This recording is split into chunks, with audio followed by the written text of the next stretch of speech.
कथा सुनाऊंगी, कहती है वो बैठ कर पर्दे में कथा सुनाऊंगी, कहती है वो बैठ कर पर्दे में कथा सुनाऊंगी। सर्दी में दरबार तक बस आपके मैं आऊंगी, सर्दी में दरबार तक बस आपके मैं आऊंगी। कथाई बसंत की मेरी बहू को याद है, कथाई वो बसंत की मेरी बहू को याद है।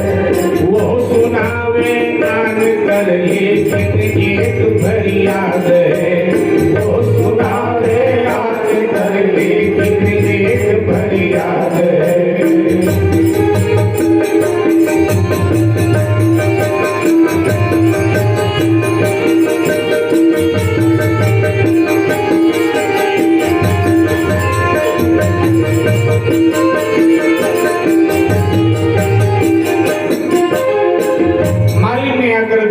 महाराज को सर झुकाकर प्रणाम किया और कहा, अन्नदाता, आपने घोषणा करवाई है आप भक्त रूप बसंत की कथा सुनना चाहते हैं। ये कथा हमारे पुत्र वधू आपको सुनावे। संपूर्ण कथा उसे याद है। रूप कुंवर को और आश्चर्य हुआ। ठीक है, तो दरबार में उसको लाओ, लेकिन अन्नदाता उसकी एक फरियाद है, वो पर्दे में आएगी और पर्दे में ही बैठ करके कथा सुनावेगी। ऐसी व्यवस्था आपको करना पड़ेगा। ठीक है, जैसे आपकी पुत्रवधू चाहती है मैं वैसी व्यवस्था उसे प्रदान करूंगा, बस आकर भक्त रूप बसंत की वो कथा सुन। ठीक है, कल हम पालकी भेजेंगे, पालकी में बिठाकर आपकी बहू को बुलावेंगे। सारी व्यवस्था हुई है और अब पालकी भेजी गई।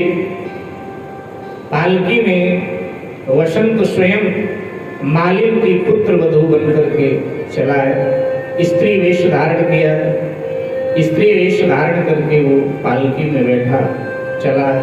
साथ में माली मालूम भी आए, सारा नगर आया है और समाचार सौदागर पर गया, व्यापारी पर गया।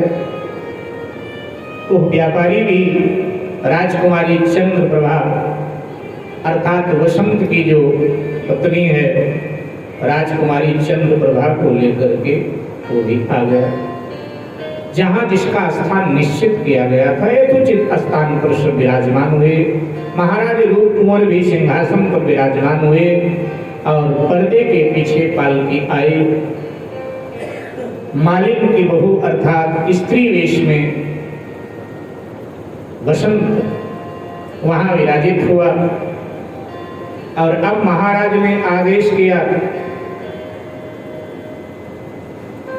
कि भाई अति उतावले हो रहे स्त्री पुरुष तमाम, कथा अब रूप बसंत की कहो ले ईश्वर का नाम।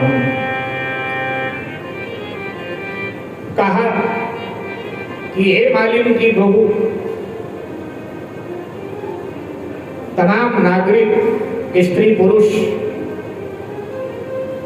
सब बड़े उत्सुक हो रहे हैं भक्त रूप वसंत की कथा सुनने के लिए। सो कृपा करके आप कथा प्रारंभ करें। पर्दे के पीछे से आवाजें, कथा प्रारंभ होने की। श्री गणपति सुमिरन किया, श्री रामचंद्र का करि ध्यान, गौरी शंकर को सुमिरी, सुमिरो श्री हनुमान। सरस्वती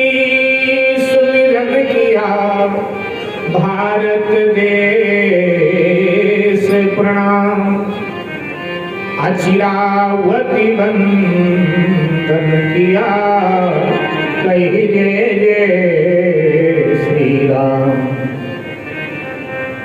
महाराज ने आदेश किया कि कथा प्रारंभ करें। लोग बहुत उत्सुक हो रहे हैं, तो कथा प्रारंभ से पहले वंदना किया जाता है, स्तुति की जाती है। तो पर्दे के पीछे से आवाज आई, श्री गणेश जी को मैं वंदन कर रहा हूं, श्री हनुमान जी, सरस्वती जी को, श्री रामचंद्र जी को, भगवान गौरी शंकर को वंदन कर रहा हूं। अब वो पर्दे के पीछे बोलने वाला तो वाली है ना, लेकिन वो कह रही थी वंदन कर रही है। मैं श्री गणेश जी को, श्री हनुमान जी को, श्री रामचंद्र जी को, गौरी शंकर भगवान को, भारत देश को और अचिरावती सरिता को मैं प्रणाम कर रही हूँ। ये सुनकर कुंवर रूप के कान खड़े हो गए कि बाप रे, ये मिस्र देश की बहू और वंदन भारत देश को कर रही है, और फिर मेरे जन्मभूमि को छूकर जो नदी बहती है उसको वंदना कर रही है।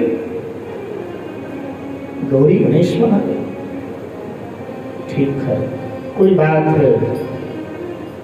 ये कथा कहने वाली स्त्री भी लगता है कि रहस्य से भरी हुई। और अब फिर आवाज आई, वंदना हुई, फिर आवाज आई, अच्छा श्री महाराज जी, अब मैं नहीं करूं विलंब, कथा श्री रूप बसंत का करती हूँ प्रारंभ, कथा श्री रूप बसंत का करती हूँ प्रारंभ। भारत में आबाद है, भारत में आबाद है श्रावस्ती मशहूर, चंद्रसेन राजा वहाँ, धीर वीर गंभीर, ध्यान से सुनना सभी, कहने को मैंने ठानी है, ध्यान से सुनना सभी, कहने को मैंने ठानी है।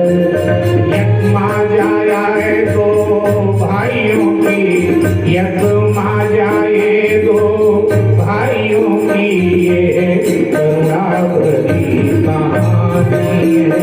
यज्ञ जाए दो भाइयों की, ये करुणा भरी कहानी है, ये करुणा भरी कहानी है, ये करुणा भरी कहानी है, ये करुणा भरी कहानी है, करुणा भरी कहानी है।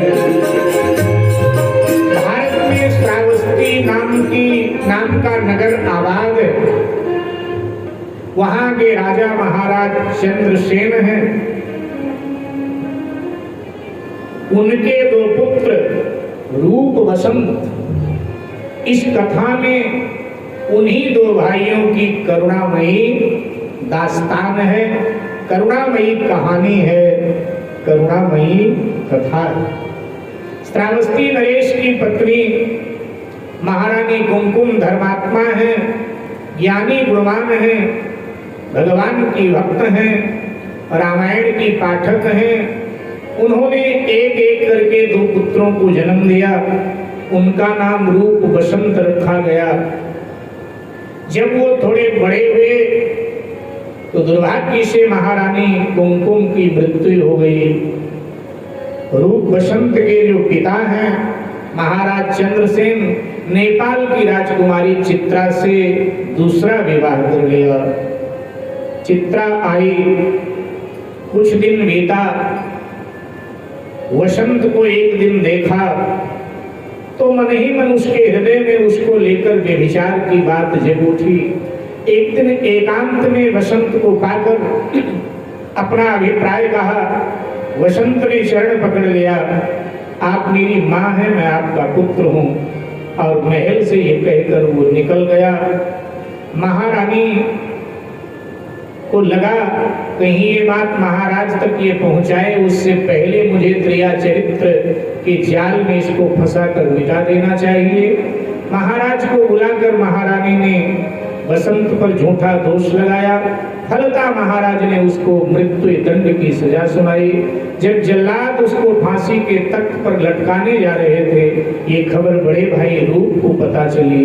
दोनों में बड़ा प्रेम था परस्पर। उसने कहा कि ऐसा नहीं हो सकता है, ये मिथ्या दोष मेरे भाई पर है, फिर भी उसको फांसी दी जा रही है, तो फांसी पर अकेला मेरा भाई नहीं बल्कि मैं भी फांसी पर लटकूंगा।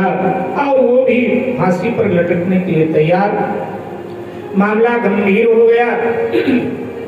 महाराज चंद्रसेन ने ये सब देखकर आपातकालीन बैठक बुलाई, प्रजा से सम्मति लिया और मंत्रिमंडल से सम्मति लिया। क्या करना चाहिए? उनके मंत्री बड़े सूझबूझवान थे।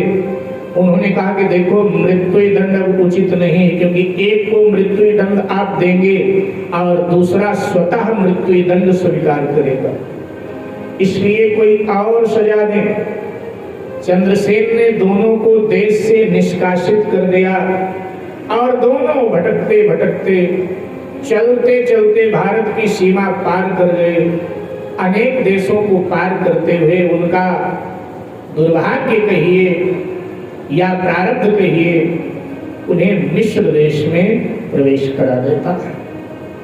मिस्र के जंगलों में जब वो भटक रहे थे तो उन्हें दो संत मिले और उन संतों ने फल खिलाया, जल पिलाया और भविष्यवाणी भी किया कि 5 वर्ष का भयानक दुख है, आगे अगले मंजिल पर तुम दोनों भाई बिछुड़ जाओगे।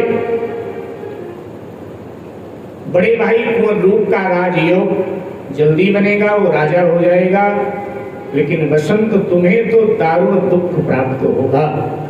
लेकिन घबराना नहीं, जीवन में जो सत्कर्म तुम्हारे है, जो धर्म तुम्हारे है, जो जीवन में भजन भक्ति तुम्हारे किया है, वो हर मोड़ पर तुम्हें संभालेगा। ये कहकर दोनों संत चले गए और ये दोनों आगे बढ़ गए इस चिंता में कि अभी क्या क्या होना है।